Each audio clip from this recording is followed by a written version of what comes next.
stall in here until Mickey Mouse reads 6:30 because we can't start until then.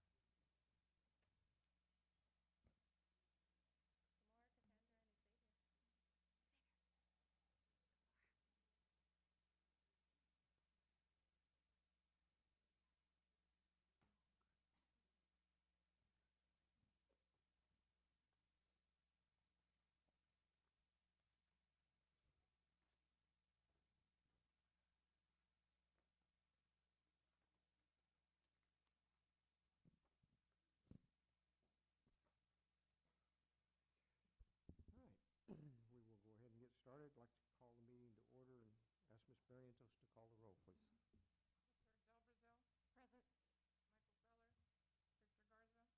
Mr. Garza's on special assignment. He's taking care of my reindeer, so I'm sitting in for him.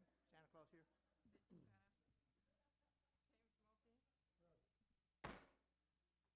Hey, I didn't mean to scare you. Here. Thank you, ma'am. Moving on to agenda item 2, the prayer and the pledge. Mr. Toscano, please. Yes, sir. Ms. Triana. Good evening. Good evening, Board of Trustees, Mr. Bryant, Mr. Toscano. We have some outstanding representations of Salado Patriots up here today. And we are going to start with the pledge and the prayer. So if we please stand. Come over here, guys. First, for the pledge, we have Cassandra Ortiz and Xavier Gonzalez.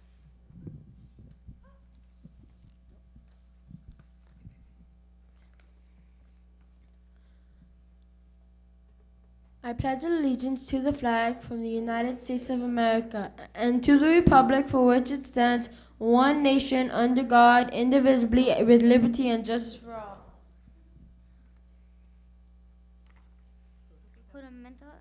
Juro fiel a la bandera de los Estados Unidos de la América y la república que representa una nación ante Dios indivisible con libertad y justicia para todos. I pledge allegiance to thee, Texas, for one state under God and indivisible. Una bandera de Texas. Juro lealtad a Texas, un estado ante Dios, uno e indivisible. Now we have Kamora Evans doing the prayer. Heavenly Father, we come to you today asking for your guidance, wisdom, and support as we begin this board meeting. Please guide the board in a meaningful discussion. Allow us to nurture the bonds of community. Fill us with your grace, Lord God, as we make decisions that affect the students, staff, faculty, and friends of Essential. And continue to remind us that all that we do here today and that all we can accomplish is in consideration of the students you've placed in our care. We ask these things in your name. Amen.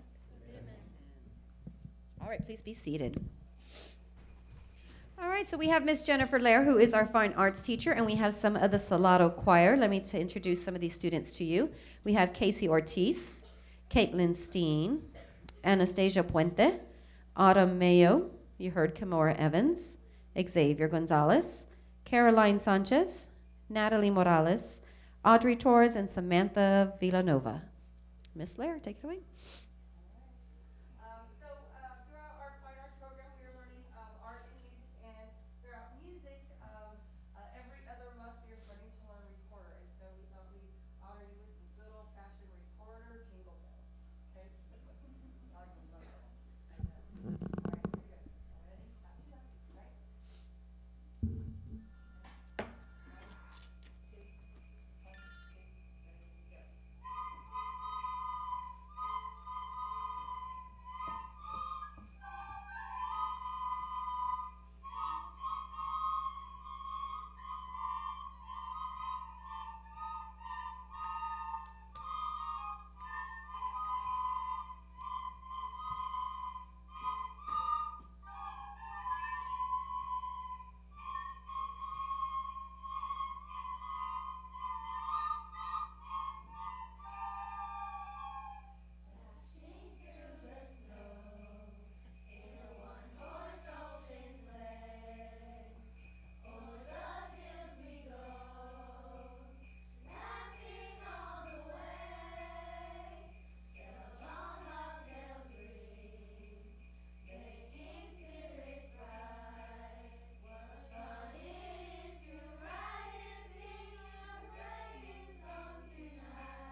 These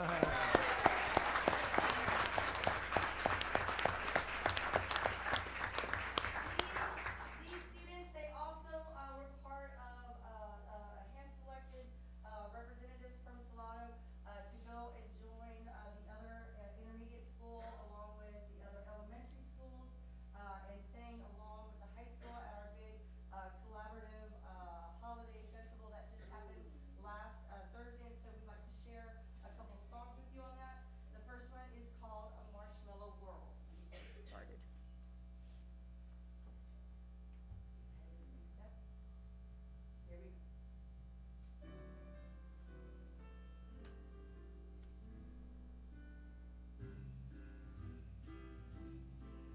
It's a marshmallow world in the winter, when the snow comes to cover the ground. It's a time for play, it's a wintry day, and winter is the whole year round. From the marshmallow clouds, the shiny clouds, under the evergreen tree. There's a smiling day, like a pumpkin head, and shining so your nose won't freeze. The world is your snowball, see how it grows. That's how it goes whenever it snows. The world is your snowball, just for a song. Get out and roll it along. A yummy world for me and you. Come walk with your favorite girl. It's a sugar day, but in spring is late. In winter it's a marshmallow world. The world is your snowball, see how it grows.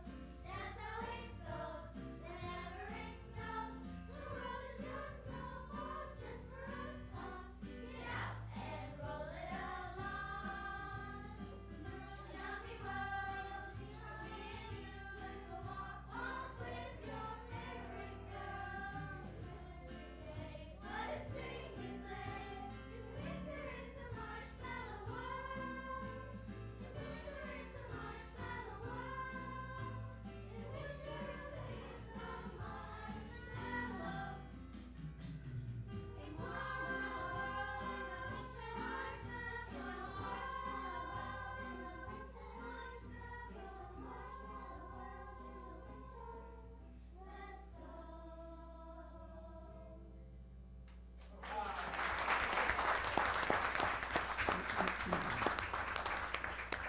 And finally, our song, okay, I think the last time we performed, we also performed another language, and so we're going to do another language. Okay, it is O Come All Ye Faithful in Latin, which is Fidelis. So we have kind of doing a little duet by Cassie and Caitlin doing O Come All Ye Faithful, and then we're all going to join in for the Adeste Fidelis. Okay, so let's do that. Oh, come all ye faithful, joyful and triumphant. Oh, come ye to Bethlehem. Come and behold him, born the King of angels. Oh, come, let us adore him. Oh, come, let us adore him. Oh, come, let us adore him, Christ the Lord. Adeste fideles, nati triumphantes, venite, venite in Bethlehem. Natum vidente, regem Angelorum, venite adoremus, venite adoremus, venite adoremus Dominum.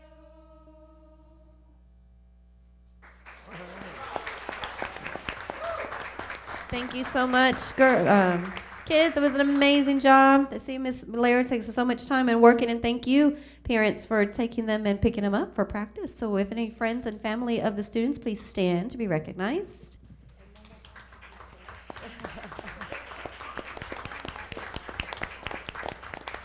And Miss Blair would like to say no more practices till next year. Awesome. All right, guys, if you want to help with the gifts, over here. All right, members of the board, at Salado this year, our theme is Together is Better, Get in the Game. So we have a lot of team building activities that we're doing with our teachers. So a token of our appreciation, you have a basket that Ms. Gutierrez, our school secretary, put together. And in there you have your own copy of the book, Together is Better by Simon Sinek. It has lots of good quotes and inspiration in there. It's a quick read. It makes you think, and we did it with our staff this summer. Also, just in case you're watching some game, you have some nachos to go, some Cracker Jacks, some Gatorade, different things going on in there, and then, of course, some sunflower seeds. Amazing. So here they go.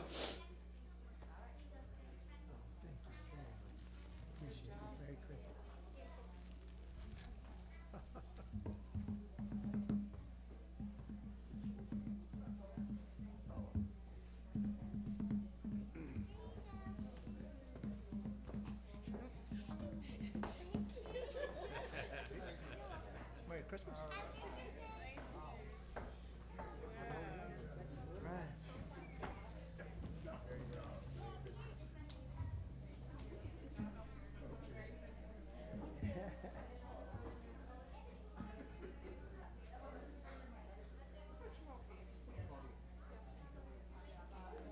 All right, thank you guys. Thank you so much, and thank you parents for bringing them and supporting them as always. Thank you, Board of Trustees.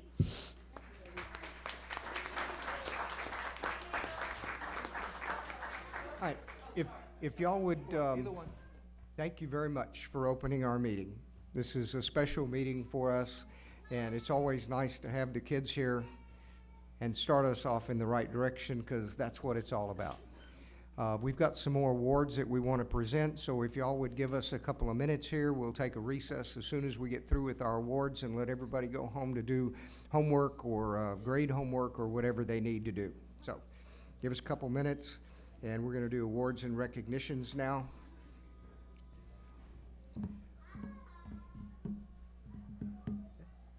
This time we'd like to call Ray Pianzik up from our FFA. Good evening and Merry Christmas, Mr. Bryant, members of the board, Mr. Toscano. It's always great to come here with some students to have them recognized. One group was here back in the spring with us, and we told you we'd come back with something else, hopefully.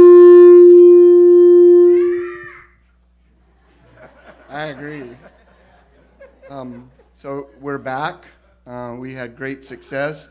I'm going to start with our team that we had that went to the national contest in meets judging. And this is, all of our contests are very competitive. And Texas is always known to compete well at the national level. And if Texas doesn't win it, California or maybe Washington. And we knew when we... Doesn't want me to talk too much here or something. Every time that I've been there, that there's one coach from California that I look for, and sure enough, he's there, and he's won it several times, so we knew we were up against good competition. And so I'm going to call the team up, and I'll tell you this, we left the day of the contest.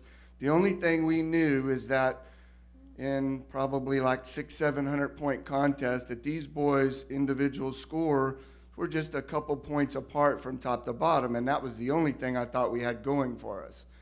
I walked into the scoring room because I helped with another contest. They hushed me out, and somebody I know well in that room said, don't worry about him. He doesn't think they did very well anyway. So we got a good surprise. Why I'm getting choked up, but I guess I do know why, but we got a very good surprise that day when we sat down at the banquet. And we always try to sit at the front of the room because we want them to know where Texas is. And so what they do, they call it out by gold, silver, bronze, or goes bronze, silver, gold in the individuals. Well, all of our individuals were gold. So we knew we were setting pretty good, and then they started calling out the teams, and we knew we were gold. And then they start calling out scholarships, and they started at 13th place with some scholarships, and when they got to us, well, they got to 5th place. We haven't been called out, so either that was a good thing or a bad thing. We heard some of the other states with a couple of individuals, and then they got to us. And when they got to 4th and called California's second kid out, and I knew that was their best kid, I leaned over to my wife and I said, we're 1, 2, and 3. And in all my years, I've never done that before with a team. So it was something that was really special that these boys did, I think, for me. So it was really exciting that day. So I'm going to call them up in order of their placing. Yeah, so they can line up. And then I'll tell you something special about the fourth one that's here with us tonight. Because we only got to judge 3, Nationals decided in their infinite wisdom that they were going to fight the National Board of Directors, and the meets team said, well, we don't have enough room, so we're just going to judge 3. And every other contest, they have judge 4, and then they count 3 scores, or they count 4 scores. Ours chose to just do 3. So I had to tell one that they couldn't judge a couple of days before the contest. So I'll tell that story in a moment. So, and they actually called these boys out wrong, and it wasn't until after the contest that we figured out who was the real high individual. So our third high individual in the nation was Lane Rial.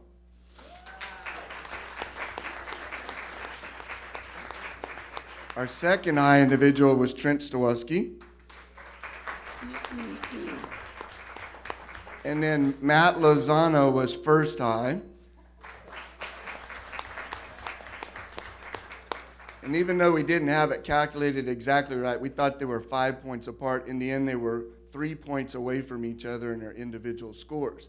So when the guy called it out and he said first, second, third, we know, he said, it's no doubt who won this contest. We actually won it by 40 points, and the second place team was 80 points. That's a large margin in the meets contest, and I've never had that before, so I was very excited to win it. Now our other individual, Brianna, go ahead and come up.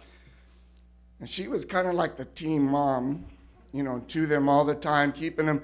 And this bunch, and somebody made the comment, and I think my wife made this comment, from the time we got to Indianapolis till the time of the contest, if I said to be somewhere and we were going to study, not once did they say we don't want to study anymore. And we studied and we studied and we studied, and at some point I had to tell somebody they weren't going to judge. And so I knocked on Brianna's door, and these are the exact words she said to me: "Are you breaking up with me?" And that broke my heart, because I didn't want to ever have to tell any one of these 4, because in reality, these 4 at the area and state contests were, all 4 were in the top 12 at both of those contests. So it was very hard. She was only 3 points behind the third kid every time. So it was very close, and it was very hard to do. But we wrote our rule in Texas that we can send that kid that didn't get to judge back to the state contest. So Brianna will be able to judge with you. So I'm very proud of this bunch, very proud of their parents. We traveled, we've had figured up, what did we figure up in May? We traveled over 3,000 miles practicing, going to contests. And then we put more miles going to Texas A&M practicing this fall. We were there on Saturday morning, Sunday morning, Saturday morning, and we would go there and get the job done. And I was so proud of these boys to just kick everybody's butt in the nation. And they left no doubts who was the best team. Our next one, she's special too, because I just looked up the statistics. I was going to say one number and I was way off. Okay, Katie Kempen, go ahead and come up here. She competed in the senior creed speaking contest. And ours, we have multiple levels, and even at the state contest, there's 2 levels. You got to make the top 5 to make the finals.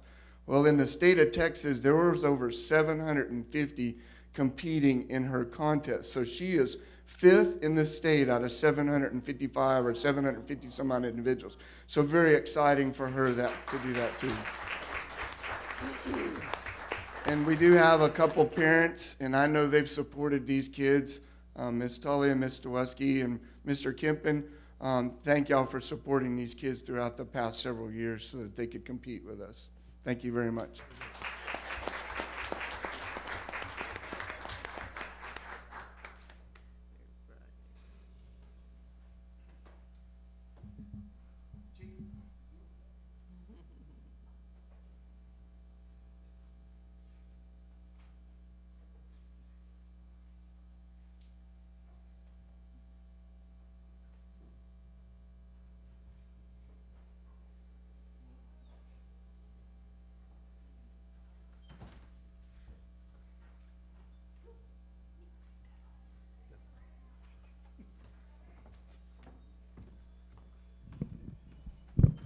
Can y'all hear me? I don't want this thing to backlash at me. Good evening, board, president, superintendent. Today we're going to be swearing in 2 of our new officers that we have for the school year. First officer is going to be Geraldine Garcia. Can you come up here, please? Geraldine Garcia has over 45 years of law enforcement experience. She retired with the San Antonio Police Department after 33 and a half years, and is the first female in the history of that department to attain the position of assistant chief. So, working with Mr. McKay, we had another criminal justice class that we were gonna put on, work together, try to recruit qualified people, and I took her out of retirement, so we're excited to have her.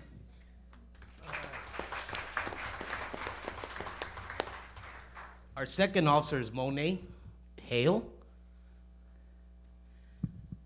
As you know, here in our police department, it's hard to get rid of them. And we finally had somebody retire last year. So Monet is our replacement officer for the high school.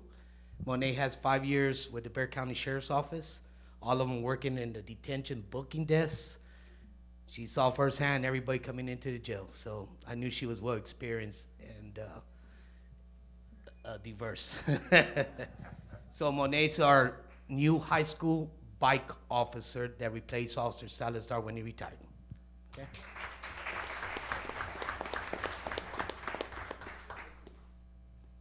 Okay. You raise your right hand, please. I do solemnly swear that I will faithfully execute the duties of peace officer for the East Central Independent School District and will, to the best of my ability, preserve, protect, and defend the Constitution, the laws of the United States of America, and the laws of the state of Texas. So help me God. Okay, thank you.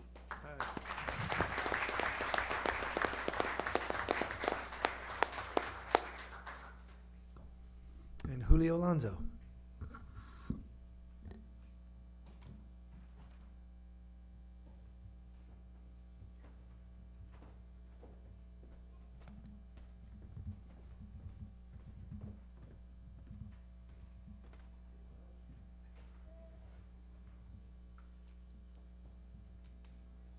Try to navigate this thing.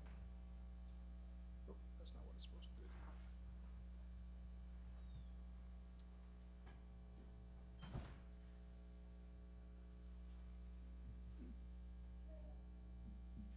Okay, there you go.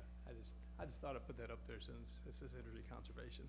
I won't speak to in this either because I don't want it to. Anyway, good afternoon, Mr. Toscano, Mr. Bryant, board members. I hope you guys are having a good evening. Today, I'd like to discuss and present the demand response through CPS. It's a voluntary program that it's a curtailment program offered through CPS to commercial and industrial customers like East Central Independent School District. The demand response is like participants like us have the opportunity to curtail during peak high demand times in the summer when the energy is really, really high. And by curtailing, CPS provides an energy rebate, it's a monetary incentive rebate to the district. So I'm going to share how the district has done so far. Well, okay, so this is going back to 4 years that we've been in demand response. This year, we got a nice little check for $50,172, but I want to also express and talk about the previous years. In 2014, we received a check for $35,604 for curtailing 37,150 kilowatt hours. In 2015, we received a check for $32,568,000 for curtailing 32,241 kilowatt hours. And 2016, we received a check for $55,545 for curtailing 29,525 kWh kilowatt hours. And this year, we received at 50,000 and curtailed 34,903 kilowatt hours. That's a total of 133,819 hours. By curtailing that, we were able to provide electricity for one full month to 133 community members in our district by curtailing. And we've totaled, in total rebates, counting this year, $173,888. So that's what we've received in rebates for the last 4 years. Very good.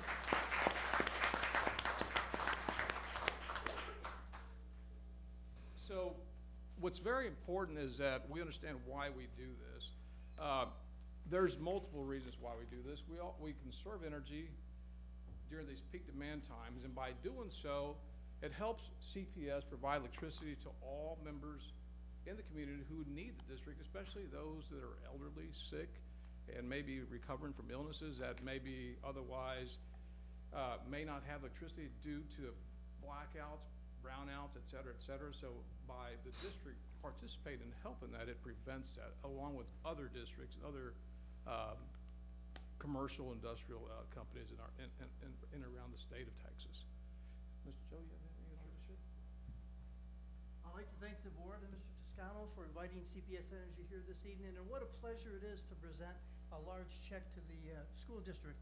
This program called Demand Response is very important to CPS Energy in our community, because what happens during the summer days when it's 95 to 105 degrees, our residential people start going home in the late afternoon, and the commercial people start going home also, but they don't need as much energy in their building, so they're actually lowering their consumption when the residential people are increasing the consumption, so it helps balance and stabilize our electric grid within the community.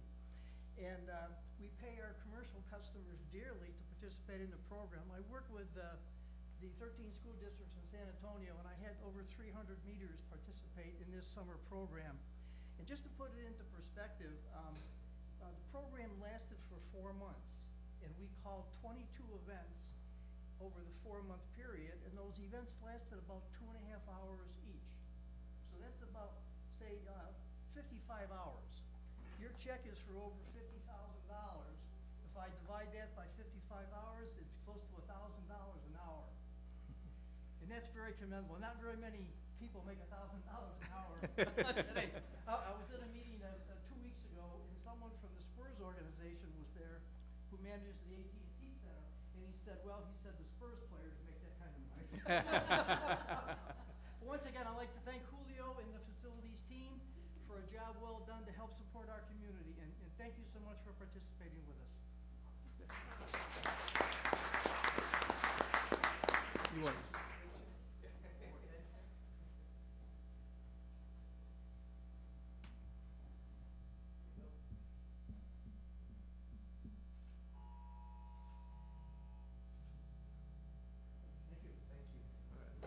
Very good. Does anybody have any questions? I think we're good. All right. Thank you, Julian. Well, thank you. All right, we're going to take a 10-minute recess here and let everybody who needs to go home, and then we'll restart our meeting. All right, we're going to get started again. So we have no one who has signed up for public comments, so we're going to move on to item 5. Do we have a public hearing? Yeah, okay. Item 5, public hearing, Financial Integrity Rating System of Texas report. Sir, Mr. President, trustees, as you'll recall, this is our annual report for the Final School Financial Integrity Rating System of Texas, acronym is FIRST. The report is based on 2015-2016, and it is based on 15 financial indicators. Some of those include administrative cost expenditures, as well as the accuracy of our district's financial information, which we submit annually to TEA. Any financial vulnerabilities or material weaknesses in internal controls, which are determined by our external auditor, which we had that report last month, if you'll recall. The rating is, districts receive 2 ratings. They receive a numeric score out of 100, as well as an A through F, superior, above standard, meet standard, and substandard. So very happy to report that the district did receive an A rating, and once again a perfect score of 100, which is superior and perfect for this year's first financial rating. So staff would be happy to answer any questions the board may have. Anyone have any questions? All right. If not, we'll give the opportunity for anyone in the audience to speak. This is a public hearing. If you would like to speak on the first results, please come forward. All right, we will move on to agenda item 6, superintendent reports. Mr. Toscano, please. Trustees, at this time I'd like to ask Mr. Selby to come on up and give the board a brief overview of bond construction progress.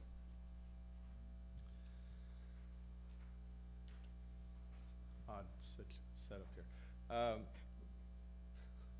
Mr. Toscano, board members, I'm going to begin using a format this month that I hope is enlightening to the board on where we're at on the 2016 bond. As you know, there was multiple projects as part of that bond, and I'm going to go through them in a general manner.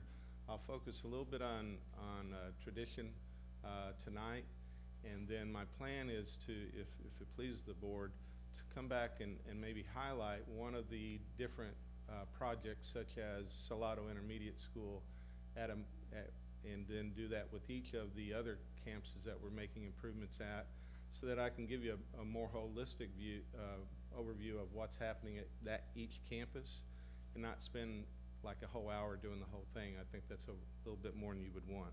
But by doing that individually and highlighting a campus each month, I think you'll get a much better feel for what's going on. At the same time, we'll still be giving you updates as how it's going on each campus, not just that one.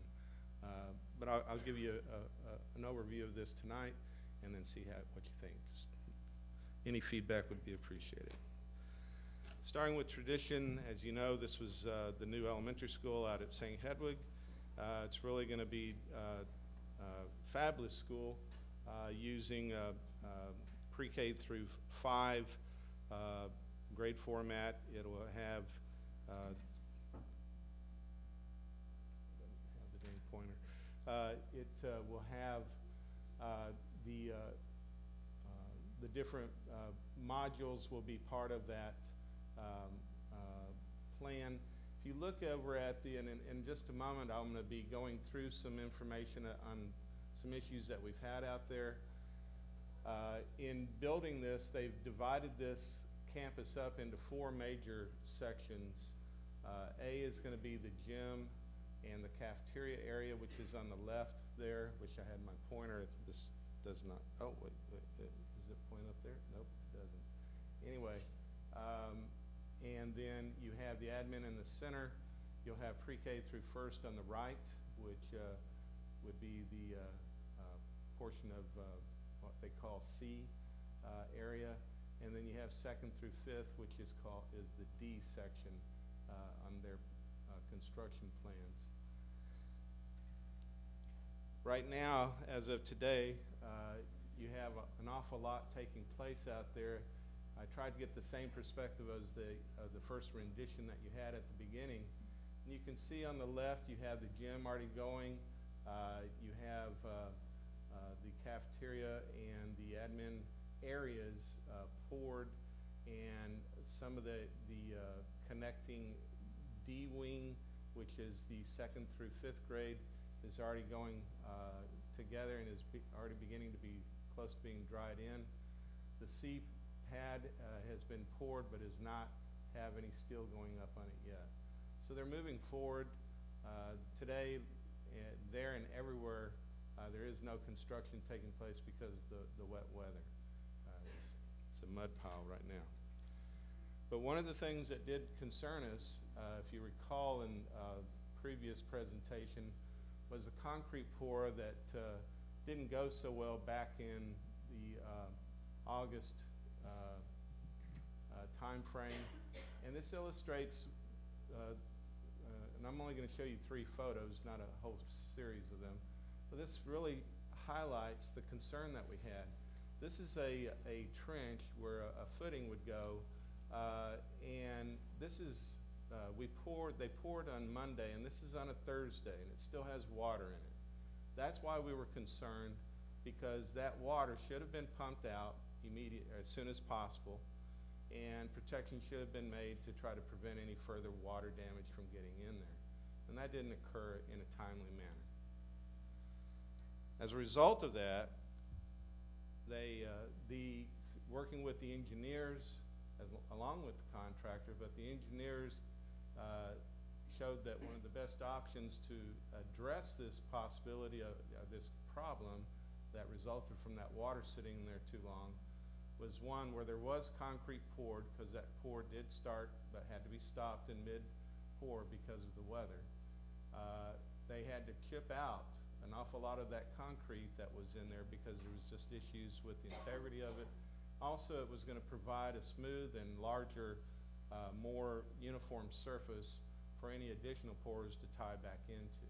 And you can see them bent over, not a real pleasant job. This is what it should look like before you get ready to pour. You have the covering of your pad.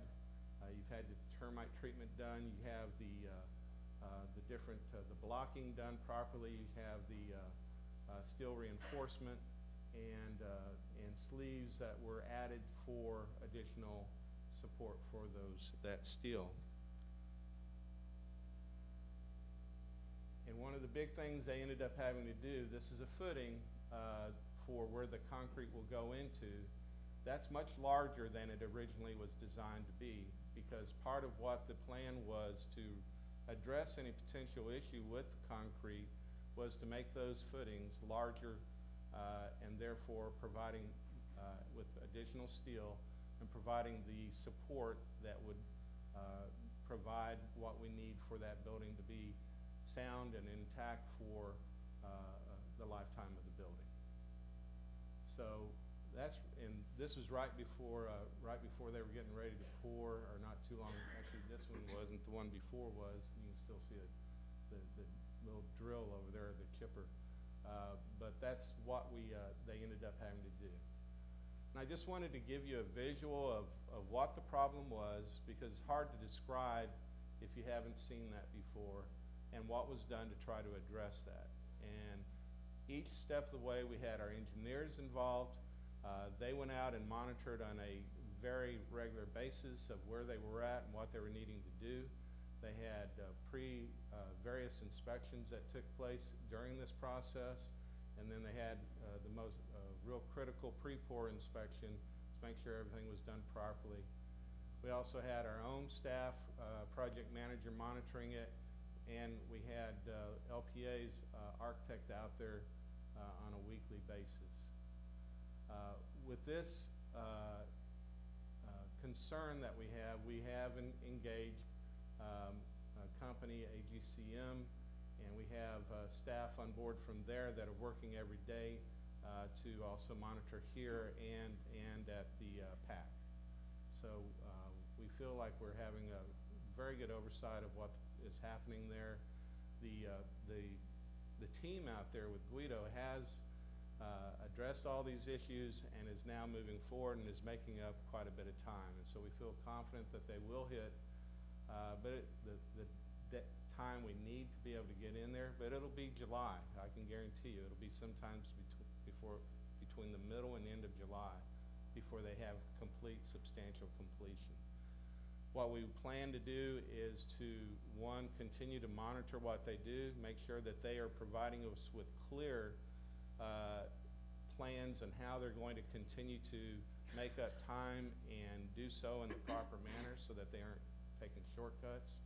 We're going to be monitoring what's going on very closely between our own staff, the design consultants team, as well as the AGCM team that we've contracted with as well for quality assurance.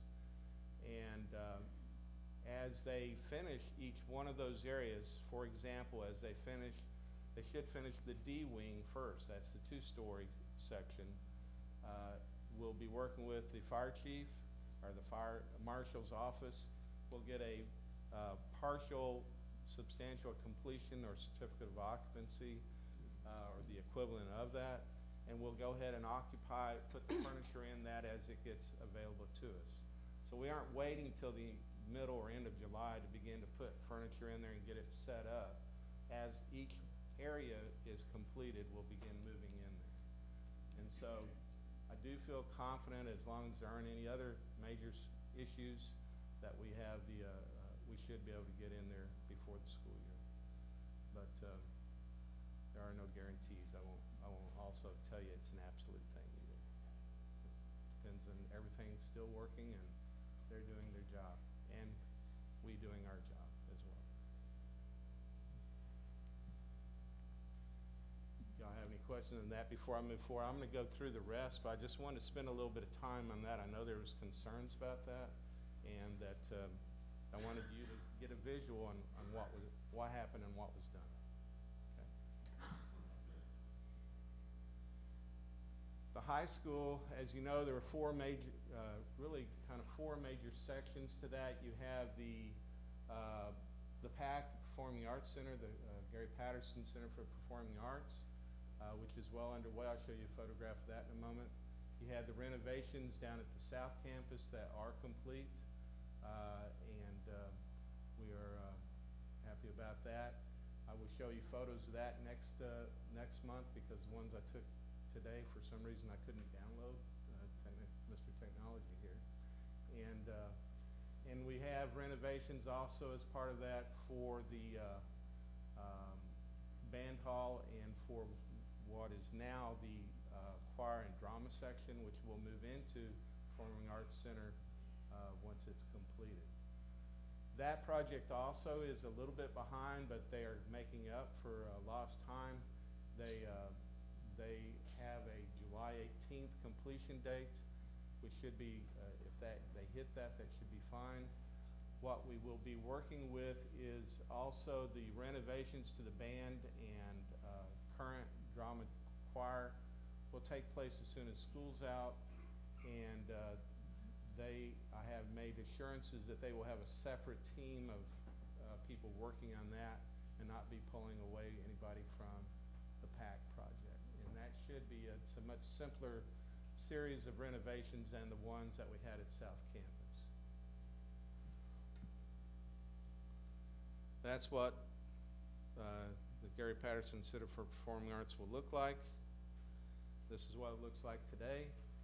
Once again, kind of a muddy mess, but we got steel up. It's starting to take shape. Before they had all the steel up, they had just the little oval part of the steel done. It was a little scary because it looked a little bit like a toilet, but they have put all the other steel up and it looks much better now.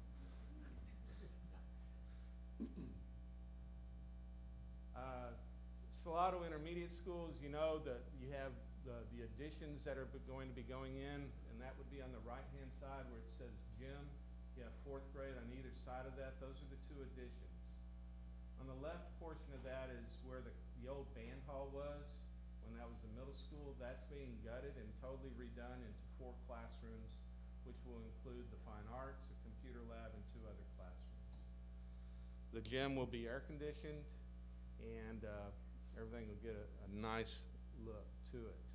The other portions of that campus will be done in phases, and this is the part that I wanted to spend each month maybe just to highlight one of these campuses to look at the different phases that the contractor will go through in order to first do the additions, and that's the part on the right, the additions over on either to the north and south part of the gym. But then phase 2 is going to be this summer, the air conditioning and work on the gymnasium, the cafeteria, and Wing C. And then you're going to have other projects, and then once we get into next school year, you're going to have Wing A, and then Wings B and D will be the last of those major renovations. But they're well underway at all the campuses on their additions. And so at Salado on the north end, this is the steel that's going up there. They don't have the steel going up yet on the south end because of the weather, but they have the crane set over there and the steel, and they're just, once it dries up enough, they'll start putting it up. Harmony Elementary School, same thing. You have the addition, that's the part in the back there that's kind of the dark shaded area. That's the pre-K wing that's going to be added to Harmony. And you have the different stages that will be part of Harmony, starting with the addition. All these additions at each of the campuses should be getting completed in the July timeframe. While they're finishing that up, they will be doing some work at Harmony, like the other 4 campuses, with additions and renovations during the summer and then on into the next school year. This is what Harmony looks like right now. They got steel pad poured and still going up. Con Valley also has the addition. You'll see that in the kind of the bottom right-hand side of that is the pre-K addition. And then you'll have the different phases that go with that after the addition is completed, with a major chunk of that work being done this next summer and with others being done throughout the school year. Right now, Pecan Valley doesn't have the steel up. They have one more pour to do. And one of the reasons I wanted to show you this scene was this is how you protect that pad when you know there's bad weather. You notice there's plastic everywhere. There's stuff protecting that pad from getting too wet. Once it quits raining, they'll pull that up. They'll make sure that there's no water in the trenches or in the footings. If there are, they'll pump it out. They'll make sure it's dry. And we'll make sure our engineers go out and check that before any pour takes place. Sinclair, as you know, there's a big jump on that this summer. We got that drive. As you can see, the little arrows going around the back of the school from the Sinclair Road. The drive is complete and being used and seems to be helping it quite a bit. As far as traffic flow, getting traffic off of Sinclair Road. You have the addition is over on the right where it says pre-K, and then you will have additional phases over here for Sinclair, and the next time we do it, this one will have color. For some reason, it didn't come in color. Sinclair has a lot of steel going up as well in that addition. And I like this picture. I used a panoramic shot on this. I thought that turned out pretty nice. John Glenn Annex is in the design phase. Really not going to spend much time on that right now. We're just looking at options of program use for that. And then East Central Development Center, of course, will be empty after the summer of 2019. And we'll be looking at various options for the use of that. Right now, looking at it as a training center. And that's pretty much kind of a general overview of where we're at, trying to give you just a feel for how we're doing in the construction of those. Thank you, sir. Yes,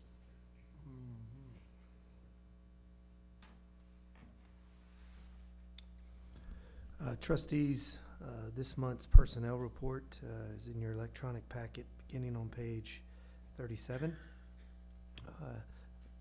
Again, as is typical this time of year, you'll see very little activity in there. If you'd like any additional information regarding any of the personnel transactions that have taken place this past month, please let me know and we'll get you that information. If we take a quick look at your calendar in your miscellaneous packet, I'd like to point out a couple of things to you. First of all, tomorrow evening, as previously communicated, you guys will have some community meetings, 4 of them to be exact. We'll have one at Pecan Valley that will start at 5:30, and then we'll have one at John Glenn, another at Oak Crest, and a third at Sinclair, all of which will begin at 6:30. And this is our effort to take preliminary recommendations for boundary adjustments or considerations to the community for feedback. We'll be bringing that feedback back to the board in January at the regularly scheduled meeting for your consideration. We'll follow that up on January 10th. We have a tentative January 10th date and location being at Legacy Middle School at 6:30 as well. We'll have a 5th community meeting. And that will be prior to the regularly scheduled January board meeting. And so we'll have had 5 community meetings where we could gather feedback and again, bring all of that feedback back for the board's consideration in January.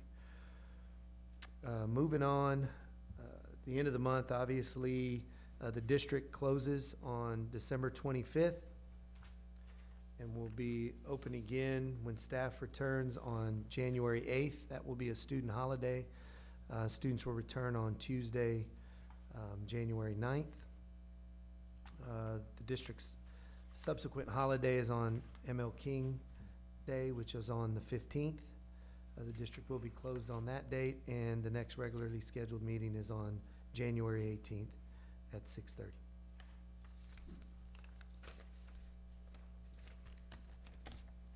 All right. Anybody needs any more information, please get with Mr. Toscano. Moving on to item 7A, construction project delivery contract award method for asphalt projects. Sir, Mr. President, trustees, per board policy CV local, prior to the district advertising for any construction projects that could be valued at or above $50,000, the board is to determine or approve the project delivery and contract award method. Staff is recommending that we use competitive sealed proposals in securing contracts for asphalt projects at Highland Forest Elementary School, Salado Intermediate School, Legacy Middle School, some projects at the high school, as well as asphalt project at the district maintenance facility. Anybody have any questions? Okay, Mr. President, I recommend board approval of the construction project delivery contract award method utilizing competitive sealed proposals and securing a contract for asphalt projects at Highland Forest, Salado, Legacy, East Central High School, and the district maintenance facility. We have a superintendent's recommendation on the construction project delivery for asphalt projects. Chair will entertain a motion. So move. We have a motion by Mr. Garza. Is there a second? Second. I have a second by Mr. Massengale. Any questions? Comments? Not? All in favor? Aye. Aye. All opposed? Motion carries. Item B, advance funding for access improvements at Tradition Elementary with TxDOT. Trustees, as you're aware, as part of the construction program at Tradition Elementary School, the traffic impact analysis study that we had done yielded the results suggesting that we needed to make some improvements at 1518 and 1346. Those improvements include turn lanes as well as some deceleration lanes. So in order for the district to proceed with that work, we are in need of the board considering entering into an interlocal agreement with TxDOT, which essentially, and the agreement begins on page 41 in your electronic packet, by the way. But essentially, the agreement is asking TxDOT to authorize the district to make those improvements. During the time period of making those improvements, the district would incur the liability for the construction areas. TxDOT would continue to maintain 1346 and 1518. We would be responsible again for those construction areas. At the end of construction, the district would then dedicate those improvements back to TxDOT. At that point, they will assume the responsibility of maintaining those areas as well. Be happy to answer any questions you may have at this time. Any questions? Right-of-way improvements at Traditions. All right. Mr. President, I recommend board approval of the attached interlocal agreement between East Central Independent School District and the state of Texas, which is titled Advanced Funding Agreement for Voluntary Construction and Maintenance by a Local Government. I do want to point one thing out before you move that I failed to mention. The agreement is for voluntary construction, not maintenance. We're not going to be required to maintain 1518 and 1346. I did state that a moment ago. However, when we received the agreement, it is titled advanced funding agreement for voluntary construction and maintenance. We did get confirmation from authorities at TxDOT in an email form that does verify that we're just asking for permission to do construction while they will still take care of the maintenance. Just wanted to clarify that for the board. Okay. We have a recommendation from the superintendent to accept the interlocal agreement as presented. Chair will entertain a motion.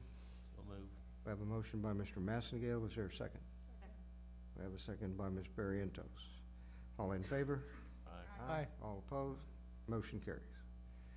Item C, discussion and possible action regarding an interlocal cooperation agreement for the Cooperative Disciplinary Alternative Education Program. Trustees, as you're aware, for many years, we've been in partnership, a shared service agreement with Floresville ISD to service our students who are subsequently placed in district alternative education program. Floresville ISD has provided those services for the district for many years now. This would be an agreement for this year's services. The agreement is very similar in nature. I do want to point out that on page 50 in the agreement, section 3.1, the cooperative did make an arrangement to change the fee structure. The overall cost is the same for the district, but there are some other shared service agreements, partnerships, if you will, in Wilson County, other than Floresville's, and they had a different fee structure than we were enjoying. And so in an effort to create an apples-to-apples circumstance, the group felt it was best to mimic that funding structure, which essentially just allows the fees to be differentiated by school district size or classification, 6A, 5A, 4A, 3A. So you would buy in based on your size and the number of days that you use. Previously, we paid by seat. And so depending on our usage, so we'd buy in at our size, and then depending on our number of days we use, that would be our cost. We just rolled out a scenario where if we were to use every single day available for the same number of seats that we had been purchasing, that the cost would be very similar. So we don't anticipate using every single seat every single day, but the max cost would assimilate the cost that we've been incurring previously. So we felt like it was still presenting a good value for the district. Be happy to answer any additional questions the board may have at this time. Any questions? The breakdown on that schedule, Mm-hmm. number of days, that's the number that each class is allowed, or? Yeah, so you're paying for, and let me flip to that so I can look at it with you. So basically, since we're 6A, we would pay $340,952. If you take 10,100 and you divide that by the number of school days in the year, it gives you the equivalent of the number of seats we would have had previously. And I think if you do the math, I can't do that in my head, but it's a little bit more seats than we would have had previously, but comparable. So mathematically, it's a wash. It's just mimicking the fee structure that the other partnership is using. And the reason we felt like doing that is because the Floresville cooperative has lost some of its members to the newly opened, in recent years, the newly opened cooperative in Nixon. And their argument was that it just presented a better structure for us because it was based on usage as opposed to seats we purchased that we may not use. And so for that reason, the group agreed that this was an appropriate structure, and it still presented the same, essentially the same value for every member. Does that make sense? Okay. Any other questions? All right. Mr. President, I recommend board approval of the interlocal cooperation agreement for the Cooperative Disciplinary Alternative Education Program as presented. We have a recommendation from the superintendent to accept the interlocal agreement as presented. Chair will entertain a motion. So move. I have a motion by Mr. Garza. Is there a second? Second by Ms. Brazil. Any other questions, comments? Not, all in favor? Aye. All opposed? Motion carries. Discussion and possible action regarding an interlocal cooperation agreement for the Wilson County Juvenile Justice Alternative Education Program. So similarly, trustees, where the previous was for the District Alternative Education Program, this would be for discretionary juvenile justice alternative education placements. It's housed at the same facility and has been while we've been partnered with Floresville ISD. The fee structure was adjusted similarly. The difference between the DAEP and the JJAEP in cost is there's a little more of a premium for the juvenile justice alternative education placement. That is $47 per day, where the DAEP is $34 a day. $34 a day is pretty consistent with average daily attendance. $47 is a little bit more than that because of the nature of the service that's provided for the students. Any questions?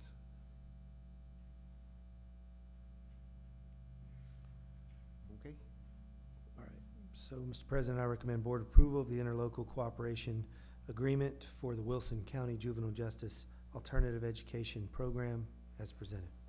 We have recommendation from the superintendent to accept the interlocal agreement for JJAEP as presented. Chair will entertain a motion. So moved. I have a motion by Mr. Massengale. Is there a second? I have a second by Ms. Brazil. Any questions, comments? If not, all in favor? Aye. All opposed? Motion carries. Item 8, consent agenda. Does any board member wish to have a consent agenda item pulled? If not, the chair will entertain a motion to accept the consent agenda as presented. We have a motion by Ms. Brazil. Is there a second? We have a second by Ms. Barrientos. The consent agenda is approved via unanimous consent. All right, before we adjourn, do you have anything else for us, sir? No, sir. All right, anyone else? No, I'd just like to recognize Mr. McKay and the high school for being featured on KSAC 12, his Christmas program, and his sign language club. That was a great job. They featured him on KSAC 12. And also, Mr. McKay mentioned that he's going to have 2 scholar athletes that's going to be featured on KSAC 12, January the 7th and January the 14th. Fellow board members, you could make sure you pay attention to that also. He's doing a good job over at the high school there.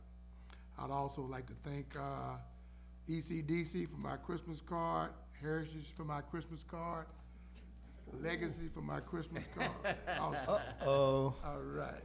Thank you so much. And Mr. Dystra also in the back. Thank you so much, very much.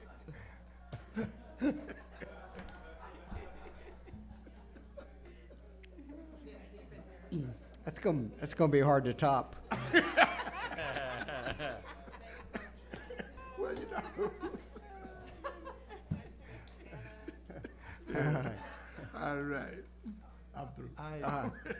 Anyone else? I'd like to, What he said. What he said. amen. Ditto.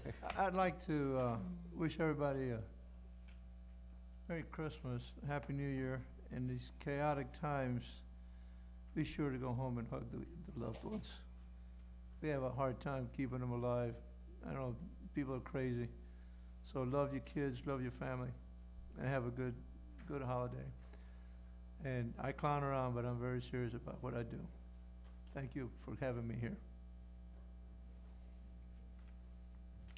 Just want to wish everyone a Merry Christmas. Spend time with your loved ones and please rest. I don't want to see anyone at the campuses. Just enjoy your time. Like Santa said, enjoy your loved ones. And just Merry Christmas and have a wonderful break. You deserve it. Merry Christmas, everybody. Y'all be safe. Yes, Merry Christmas, Happy New Year. Y'all have the toughest job on the planet, but I know that each and every one of you feels that you are called to what you do. It's not your job, and that makes a huge difference to our kids and to the folks in our district. Without you, the district wouldn't be what it is. We are just a wonderful group of people working very hard, educating students, and trying to get them on the right path. And I think y'all do an exceptional job of that, and we appreciate it. And I would like to also encourage you to take some time off over the holidays, spend some time with your family, be very safe, hug everybody, and love them up as much as you can. With that, Chair will entertain a motion to adjourn. We have a motion to adjourn. We have a second. We are adjourned via unanimous consent. Thank you, everyone. All right.